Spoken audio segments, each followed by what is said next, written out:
Et l'on part à présent à Moscou, retrouver notre correspondant Julian Colling. Bonjour Julian, Donald Trump et Vladimir Poutine se sont parlé au téléphone pour commencer des négociations sur la fin de la guerre en Ukraine. Comment réagit-on en Russie et quel est l'intérêt pour Vladimir Poutine ?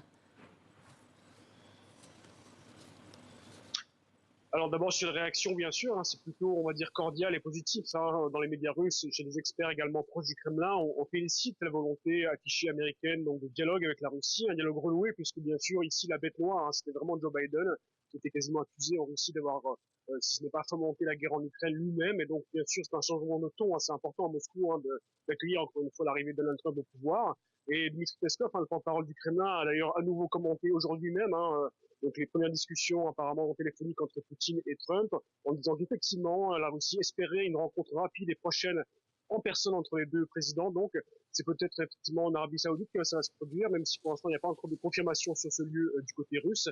Mais quelque chose de très important tout de même qu'il faut préciser, c'est que Vladimir Poutine lui-même a commenté hier via la voix de son porte-parole ce premier échange téléphonique, et on a senti dans les propos de Poutine un ton un peu différent. Pourquoi? Eh bien parce que si effectivement la volonté de dialogue est reconnue côté russe, la Russie a tout de suite précisé par la voix de Poutine bien que Moscou ne céderait pas sur ses ambitions premières, qui est selon elle bien d'éliminer le problème à la source du problème en Ukraine. Et donc qu'est-ce que ça veut dire? Ça veut dire que pour Moscou, les objectifs maximalistes sont encore à l'ordre du jour, alors que la Russie progresse sur le terrain donc militaire.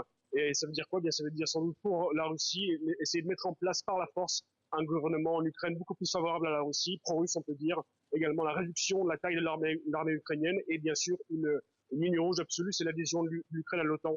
Et donc bien sûr ces demandes très très fortes et très drastiques côté russe sont inaccessibles et pour l'instant inécoutables bien sûr en Ukraine et côté européen. Et donc c'est sans doute pour l'instant sur ça que ça va se jouer. Des discussions vont avoir lieu, oui, mais est-ce que ça va réellement avancer pour des vraies solutions trouvées entre les États-Unis et Moscou? Rien n'est moins sûr.